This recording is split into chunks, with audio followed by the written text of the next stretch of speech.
2026년 정책자금 예산이 나왔습니다. 2025년 대비 약 10.5%가 증가했는데요. 대략 1조 6천억 원이 증가된 수치입니다. 2026년은 정말 많은 대표님들에게 기회가 될 것 같은데요. 근데 여전히 정책자금은 인증 없이도 된다라고 생각하시는 대표님들이 정말 많더라고요. 결론부터 말씀드리면 그 말은 절반만 맞습니다. 그래서 오늘 영상 끝에서는 2026년 정책자금 승인률을 올리기 위해 미리 준비해야 하는 기업 인증 4가지를 알려드릴 겁니다. 이 4가지 인증 중 하나만 제대로 갖춰도 정책자금 승인율은 완전히 달라집니다. 오늘 영상 제 노하우를 알려드릴 테니 절대 놓치지 마세요.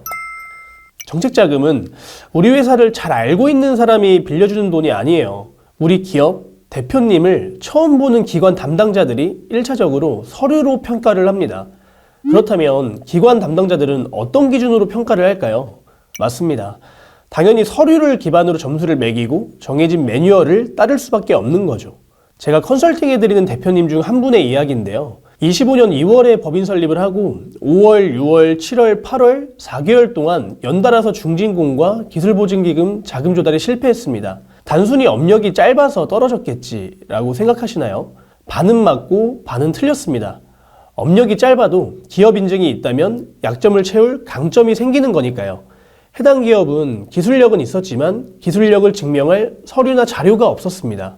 앞서 이야기했던 기업은 어떻게 됐을까요? 5월부터 8월까지 4개월 동안 연달아 탈락하던 정책자금을 마침내 9월에 조달했습니다. 이 기업이 결국 성공할 수 있었던 이유는 뒤에서 설명드릴 4가지 인증 중 하나인 연구소를 설립했기 때문입니다. 짧은 업력과 매출이라는 약점을 기업 인증이라는 강점으로 채웠기 때문에 마침내 기술보증기금에서 1억을 조달할 수 있었습니다.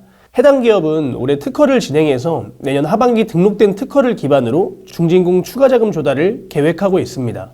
기업 인증 없이도 정책자금이 가능하다. 반은 맞고 반은 틀린 이야기입니다. 당연히 매출이 10억 정도 하는데 기존 대출이 없다?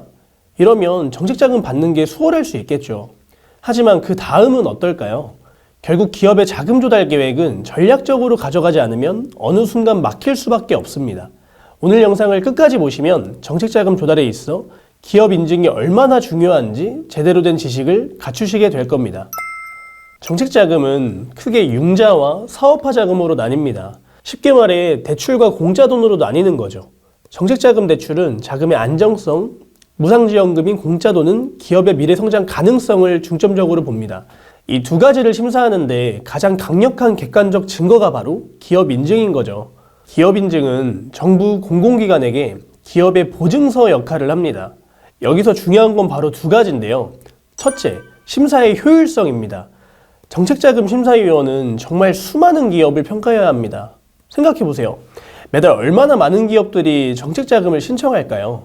복잡한 재무제표나 사업계획서를 보기 이전에 정부나 공신력 있는 기관이 미리 검증해준 기업부설 연구소, 연구개발 전담부서, 벤처기업 인증, 이노비즈 인증 등을 통해서 기업의 기술력과 성장 잠재력을 단숨에 파악할 수 있습니다. 둘째, 명시된 가점 기준이라는 부분입니다. 많은 정책자금 사업에서 기업 인증은 명시되어 있는 가점 항목인데요. 예를 들어 중진공 정책자금이나 기술보증기금 보증심사 시 인증을 보유한 기업을 우대하는 기업 가점표가 명시되어 있고 그런 기업이 압도적으로 유리합니다. 인증 없이도 융자 받던데요. 이런 경험이 있거나 이런 이야기를 들어보신 대표님들도 계시겠죠. 그런데 그 말의 진실이 뭘까요? 단발성 융자라는 사실입니다. 신용보증기금이나 기술보증기금에서 일반적인 운전자금 융자는 당연히 받을 수 있습니다. 하지만 이는 기업의 일반 신용에 기반한 것으로 몇 가지 한계점이 있을 수밖에 없죠. 인증이 없으면 지원 한도가 낮아지거나 금리가 높아지는 등 조건이 불리해지고 결국은 추가 증액이 어렵게 됩니다. 법인의 생애주기별 자금이 필요한 시기에 적절하게 정책자금을 받기 위해서는 기업 인증을 통한 체계적인 준비는 선택이 아니라 필수인 거죠. 그리고 이런 경우도 있죠. 저희는 지금 당장 자금이 급해요. 기업 인증 받고 준비할 시간이 없습니다. 당장 자금이 급하다고 무리수를 두면 어느 순간 그 문제가 눈덩이처럼 커질 수도 있습니다. 기업에서 자금 조달을 할 때 왜 컨설팅을 받을까요? 정책자금은 예산 현황, 기업의 컨디션, 자금의 조건에 맞춰 준비하는 기간이 필요합니다. 정책자금은 사업계획서라는 정성적 지표보다 기업 인증이라는 이 정량적 지표가 차지하는 비중이 훨씬 크기 때문이죠. 오늘 영상을 보고 이제 기업 인증의 중요성과 필요성을 알겠다 하시는 대표님이라면 지금 말씀드리는 내용을 바로 행동으로 옮겨보세요. 첫째, 기업부설 연구소, 연구개발 전담부서 설립. 우리 기업의 인적 요건과 물적 요건이 연구소 설립 기준에 부합한다면 연구소를 먼저 설립하세요. 연구소는 대부분의 정책 자금에서 강력한 강점과 가점으로 작용합니다. 둘째, 특허 진행. 제조업과 IT 업종의 대표님이라면 기술 특허를 만드셔야 합니다. 특허는 우선 심사 기준으로 6개월에서 8개월 정도가 걸리는데요. 때문에 빠르게 준비해야 기회비용을 줄일 수 있고 변리사분들과 의논하여 만들면 되니 대표님이 생각하시는 것보다 어렵지 않습니다. 전문가를 활용하세요. 셋째, 벤처 인증. 연구소와 특허로 기술성을 주장할 수 있다면 이제는 우리 회사의 사업성을 증명해야 됩니다. 기술성과 사업성을 증명할 수 있도록 벤처 인증을 취득하세요. 넷째, 이노비즈와 메인비즈. 기업의 기술 혁신을 나타내는 이노비즈와 경영 혁신을 나타내는 메인비즈. 업력이 3년이 넘은 기업이라면 이노비즈, 메인비즈, 그리고 ISO 인증을 통해 도약계의 중소기업 형태를 갖춰야 합니다. 이는 추가 자금 확보를 통해 기업의 도약기를 빠르게 부스트할 수 있습니다.